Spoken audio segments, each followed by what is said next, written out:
Friends, I'm doing good and I hope that you all are doing perfectly well. So today we are gonna to do chapter number 10, strategic performance measures in not for profit organization. जो NPOs होते हैं वो अपनी profit measurement कैसे करते हैं। जैसे हमने देखा कि जो प्रॉफिट ऑर्गेनाइजेशंस होती हैं उनके पास डेटा होते हैं कि वो अपने डेटा के बेसिस पर ये पता लगा पाएंगे कि उनका रिटर्न कितना है, उनका इन्वेस्टमेंट कितना है, उनका ग्रॉस प्रॉफिट मार्जिन कितना है, उनका नेट प्रॉफिट मार्जिन कितना है। बट जो नॉट फॉर प्रॉफिट ऑर्गेनाइजेशन होते हैं उनके पास तो कोई प्रॉफिट ही नहीं होते, तो वो ये कैसे पता लगाएंगे कि उनका परफॉर्मेंस क्या चल रहा है, वो अपना परफॉर्मेंस मेजरमेंट किस बेस पर करेंगे। सो बस आज हम यही पढ़ेंगे इस चैप्टर में। सो ये एक बहुत ही छोटा सा चैप्टर है, बहुत अच्छा सा चैप्टर है। इसमें बहुत ज़्यादा चीज़ें मेंशन नहीं है, बहुत ही छोटा है, बट हाँ इससे एमसीक्यू बनने के चांसेस हैं एज यूजुअल। हर एक चैप्टर से हमने पढ़ा है और इंस्टीट्यूट हर एक चैप्टर से एमसीक्यू बना सकता है।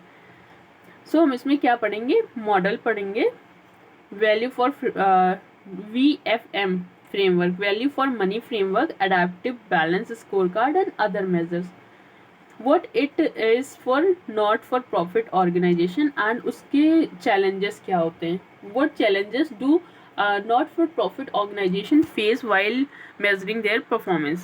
Okay, not for profit organization क्या होते हैं, for example these are old age home, healthcare center, then infrastructure development, transport facility, public transport facility rather, environmental issues पर बात करना, then education, art gallery and maintenance of residential equipment, sports association and charity.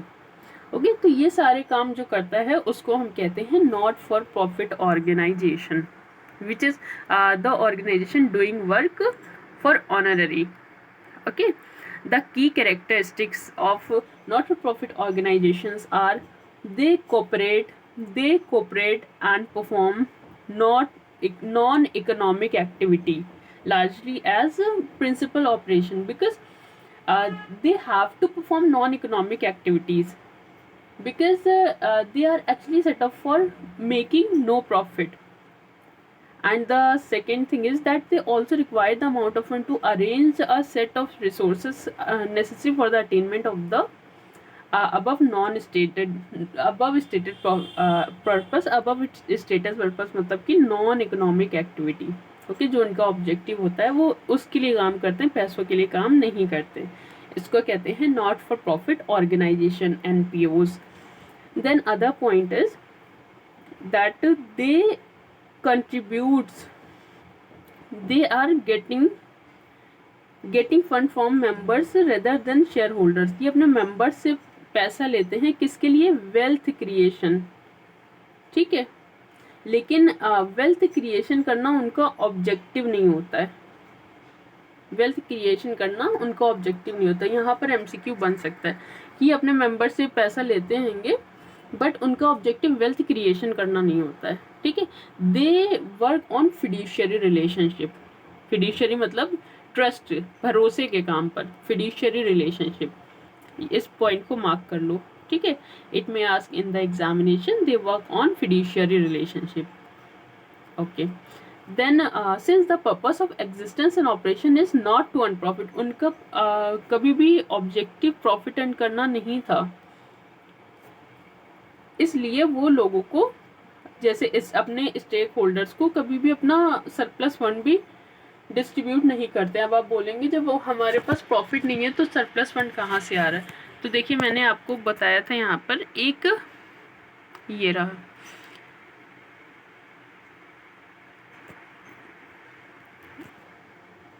Yes, this is here.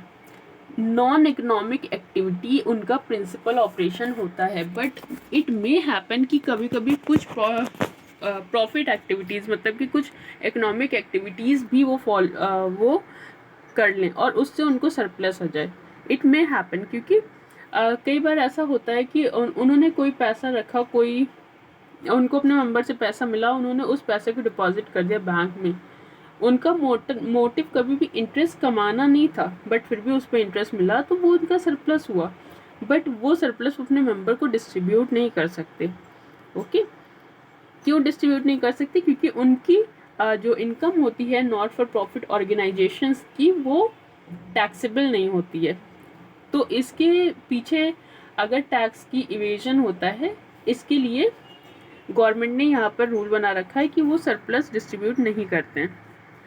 Then performance measurement, despite the fact that the NPO does not need to earn a profit, it does not free them from fiduciary responsibility। अगर वो profit earn नहीं करते तो क्या उनकी fiduciary responsibility भी नहीं है? नहीं नहीं, वो फिड्यूशियरी रिलेशनशिप तो उनका है उनके मेंबर के साथ, और इनकी रिस्पॉन्सिबिलिटी है, ठीक है। They are responsible to provide reasonable assurance to the contributor of the fund that the fund is applied for the advancement of stated purpose. जो उनका पर्पस है, जो ऑब्जेक्टिव है एनपीओ का, उनके पास they are responsible to assure the contributor, वो अपने कॉन्ट्रीब्यूटर को बताएं that the fund the contributor have invested or the contributor contribute to the NPOs actually spent for the stated purpose. So in order to measure a link between resource expend and the purpose applied, ये क्या बनाते हैं, ये अपना एक income and expenses account बना लेते हैं, ठीक है। लेकिन उससे परफॉर्मेंस मेजरमेंट नहीं होती। परफॉर्मेंस मेजरमेंट के लिए इनको बहुत से चैलेंजेस का फेस करने पड़ते हैं। तो फर्स्ट चैलेंज क्या है? Difficult to quantify the cost and benefit. ये अपने कॉस्ट एंड बेनिफिट को क्वांटिफाई नहीं कर सकते, क्योंकि ये पब्लिक एडवांसमेंट के ऑब्जेक्टिव में, पब्लिक सोशल जैसे मतलब सोसाइटी को फ़ायदा पहुंचाने के लिए ये अपने काम कर रहे होते हैं। तो इनका पब्लिक उसको क्या वर्ड बोलते हैं, ओके मैं हिंदी में बोलती हूँ।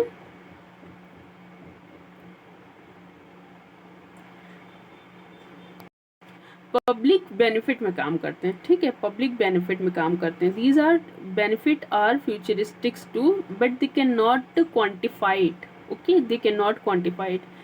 लोगों का भला करने के लिए, ये वर्ड मुझे नहीं आ रहा था, लोगों का भला करने के लिए काम करते हैं, पब्लिक इंटरेस्ट में काम करते हैं, ओके।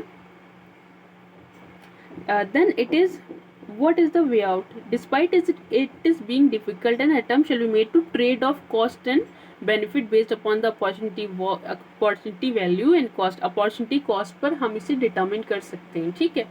ये इंस्टीट्यूट ने वे आउट बताया इस चैलेंज का, क्योंकि ये अपने डेटा क्वांटिफाई नहीं कर पाते। क्वांटिफाई मतलब होता है in the form of number, ये अपने बेनिफिट को मेजर नहीं कर पाते। Then performance in commitment of state government. NPOs are largely engaged in functions that are of highly public importance and value, but the same is the primary responsibility of the state. So some of the bodies are also working for the profit setup. कभी कभी क्या होता है, ये large commitments में भी include हो जाते हैं, तो इसके मल्टीपल ऑब्जेक्टिव होते हैं। सिंगल NPO में have diverse stake holders to deal with, okay. Cause multiple objective to achieve by an NPO, there may be potential conflict among them। इसका इन्होंने वे आउट क्या बताया? Prioritisation among objective. अगर आपके multiple objective हैं तो आप उसको डिटरमिन कैसे करेंगे?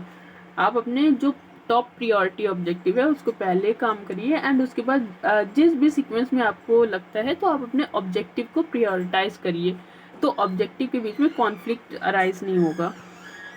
Another thing is that measuring the utility of fund.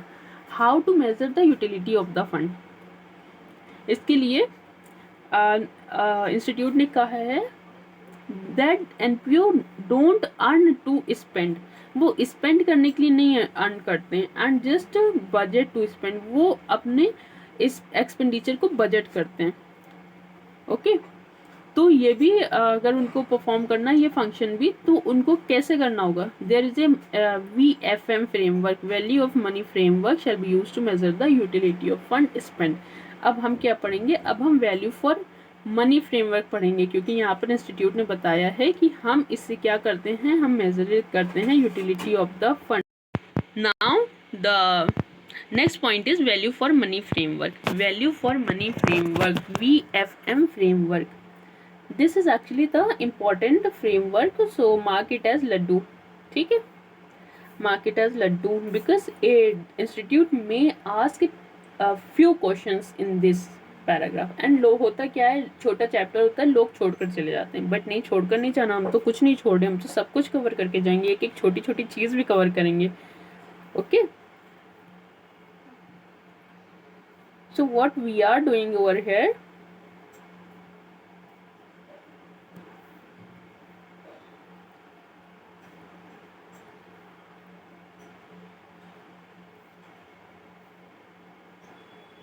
value for money framework.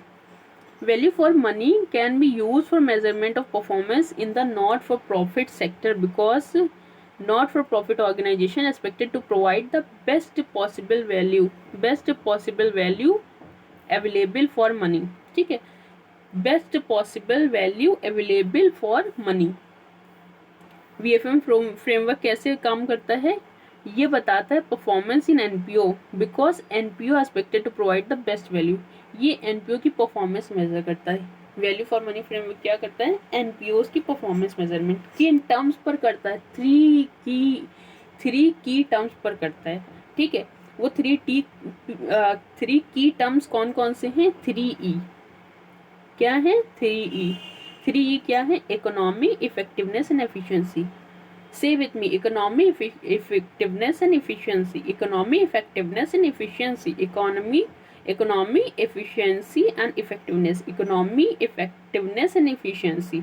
ये 3 फैक्टर्स हैं। ओके, तो ये होते क्या हैं, सबसे पहले इफेक्टिवनेस पर बात करते हैं। इफेक्टिवनेस का मतलब होता है whether the organization has achieved its desired mission and objective. जो ऑर्गेनाइजेशन का मिशन था, क्या ऑर्गेनाइजेशन उसे अचीव कर पा रही है। आउटपुट मेजर, ये क्या मेजर करता है, ये आउटपुट को मेजर करता है कि जो हमारा गोल था, क्या हम उस गोल को अचीव कर पा रहे हैं। Then efficiency is about whether the resources and fund available to the fund have been effectively utilized, that is maximum output has been obtained from minimum output. How efficiently we are able to maximize our output by deploying the minimum input. This is a link between input and output factor. Okay, this is a link between input and output factor. The next point is economy. Economy means whether the appropriate quantity and quality of input are available at the lowest cost. क्या जो appropriate quantity and quality of input है, क्या वो lowest cost पर available है, this is called economy. This is called economy.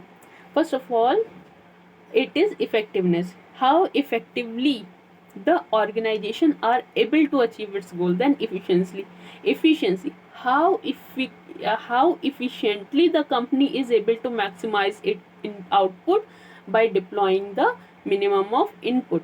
Then economy says whether the appropriate quantity and quality of input are available at the lowest cost. Okay, whether the available input and output are available at lowest cost.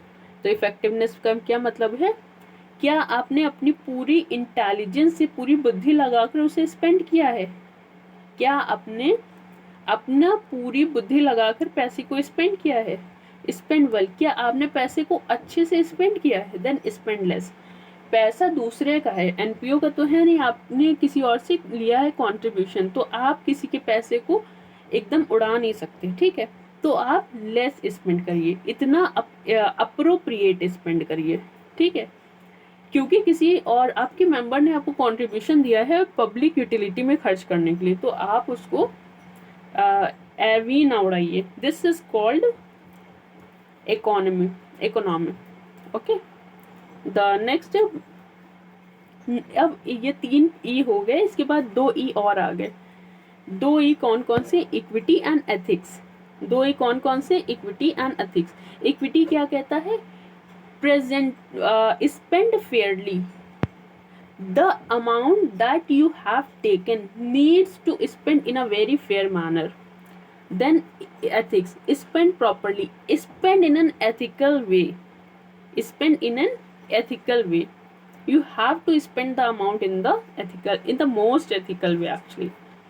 Another you need to take care of input process, input that you have putting in the process through which you have converted the input to output. Then output, and then outcome of the output, what is the result of the output, and the impact, what is the impact of the outcome you have assessed. Okay, this is all about value for money framework. There is an example you may read. Then adopt a balance scorecard by Kaplan. Kaplan. तो Kaplan and Norton ने क्या दिया था, balance score card. Kaplan and Norton ने क्या दिया था, balance score card. और ये कैप्लन ने क्या दिया है, कैप्लन ने दिया है अडाप्टेड बैलेंस स्कोर कार्ड। ये किसकी परफॉर्मेंस मेजर करता है, एनपीओस की, NGO NPO. Adapted balance score card में भी बैलेंस स्कोर कार्ड की तरह ही 4 पर्सपेक्टिव होते हैं, जैसे हमने वहाँ पढ़ा था बैलेंस स्कोर कार्ड में, सेम हेयर भी 4 पर्सपेक्टिव होते हैं। तो 4 पर्सपेक्टिव क्या क्या होते हैं, 4 पर्सपेक्टिव होते हैं। वेट अभी हम 4 पर्सपेक्टिव पे आते हैं, उससे पहले हम ये देख लें what makes adaptive balance score card different from balance score card. Adaptive balance score card balance score card से किस तरह से अलग है। मेन अजम्पशन यहाँ पर क्या होती है, mission statement is the central point two attain. ठीक है, इनका जो मिशन स्टेटमेंट होता है एनपीओस का, वो सेंट्रल पॉइंट होता है, इनका मेन ऑब्जेक्टिव ही इनका मिशन स्टेटमेंट होता है। जबकि अगर ये प्रॉफिट ऑर्गेनाइजेशन के लिए होता है तो उनका मेन ऑब्जेक्टिव होता है प्रॉफिट। ऑब्वियसली जब कोई ऑर्गेनाइजेशन काम कर रही है तो वो भी प्रॉफिट के लिए काम करी। तो इनके भी जो balance score, adaptive balance score card के 4 पर्सपेक्टिव होते हैं, ये भी सेम होते हैं जैसे बैलेंस स्कोर कार्ड में होते हैं। The financial perspective, customer perspective, then internal process perspective, then innovation and learning. And इनका फोकस एरिया बस चेंज है। फोकस एरिया क्या क्या है, फाइनेंशियल पर्सपेक्टिव है तो fund raising, then funds growth, then funds distribution. Customer perspective है satisfaction of beneficiary, satisfaction of beneficiary, market growth and other stakeholder interest. Then internal perspective, internal process perspective. What is this internal process perspective? It focus on internal efficiency, volunteer development and information communication and quality of customer, quality of service that they are provided to achieve their goal. Okay, then innovation and learning. It is the environment and innovation changes adjustment towards achieving the goals of the organization, achieving the mission is a good word for used for non-profit organization NPOs. Okay, then this becomes the adaptive balance scorecard. Now the other performance measure is no there is only 2 performance measure and other performance measure के लिए institute ने बोला है the quality of service provided by the organisation. हम NPOs को और किन किन परफॉर्मेंस मेजर पर, हम किन किन परफॉर्मेंस पर मेज़र कर सकते हैं एनपीओस को, तो हम क्वालिटी ऑफ सर्विस पर मेज़र कर सकते हैं, ऑब्जेक्टिव एंड मिशन पर मेज़र कर सकते हैं, ability to raise fund to meet the objective efficiently, ये भी इस पैरामीटर पर भी हम एनपीओस की परफॉर्मेंस मेज़र कर सकते हैं। Then transparent and periodic report, stake holder को ट्रांसपेरेंट एंड पीरियोडिक रिपोर्ट देने पर भी हम एनपीओस को मेज़र कर सकते हैं। उनके परफॉर्मेंस मेजरमेंट के क्राइटेरियाज ये हो सकते हैं एंड उनका लॉन्ग टर्म बेनिफिट क्या है, एक्टिविटीज़ फॉर एनपीओस। ठीक है, जो उनका लॉन्ग टर्म बेनिफिट है, इस क्राइटेरिया पर भी हम एनपीओस को मेज़र कर सकते हैं। Then performance measurement process, it's the last paragraph of this chapter. I told you it's very छोटू सा चैप्टर। या the performance measurement process typically starts with the identification of the override objective and mission of the NPOs. This include evaluating the mission, vision and strategy. The point that needs to be marked over here is the evaluation of mission, vision and strategy on a continuous basis. Continuously आपको vision, mission and strategy measure करनी ही पड़ेगी. This strategy typically defines the problem being solved. जो problem solve कर रहे हैं ये strategy उसको define करती है. Then the various objective and mission of the organisation are broken down and mapped with key strategies. कैसे कैसे चार हमने पर्सपेक्टिव पढ़े थे, ये उन्हीं चार पर्सपेक्टिव पर बात करता है। स्टेक होल्डर मतलब कि customer perspective, financial perspective, internal process and learning and growth perspective. ठीक है, अब यहाँ पर क्या बोला है, यहाँ पर बोला है कि performance indicator of each of the perspective define है and the actual outcome is measured and evaluated against the performance defined performance measurement. Any changes carried out after analysis on a periodic basis. Okay, this is all about chapter number 10. What you need to consider mostly, I'll tell you. In this chapter number 10 you have to, देखो इसको याद रखना कोई वो नहीं है, कोई important नहीं है, आप पता लगा पाओगे पब्लिक यूटिलिटी सर्विस क्या क्या है। देन की characteristic is also not very important. Performance measurement पर आपको दो चीज़ें याद रखनी है। Challenges, it may be any MCQ may be 4 minutes but it's you know not very often, quite it's not that quite often कि इस पर कोई MCQ फॉर्म किया जाए। Then there are two more framework, value for money आपको पढ़ना है। then adaptive balance scorecard, this is also laddu, I think I haven't marked it as laddu but this is also laddu. okay, adaptive balance scorecard by Kaplan, और इसके 4 perspective is same as the balance scorecard. Other performance measurement, इसको भी पढ़ना है आपको, other performance measurement भी पढ़ना है एंड यही 3 चीज़ें मेन इंपॉर्टेंट पार्ट होंगी, उसके अलावा इतना कोई इंपॉर्टेंट पार्ट नहीं है। बाकी मैंने आपको जो छोटी छोटी चीज़ें मार्क कराई हैं वो, एंड इसके MCQ हम प्रैक्टिस सेशन में डिस्कस करेंगे। Okay, this is all about this chapter number 10। I hope you got it properly. Thank you so much, bye bye, take care.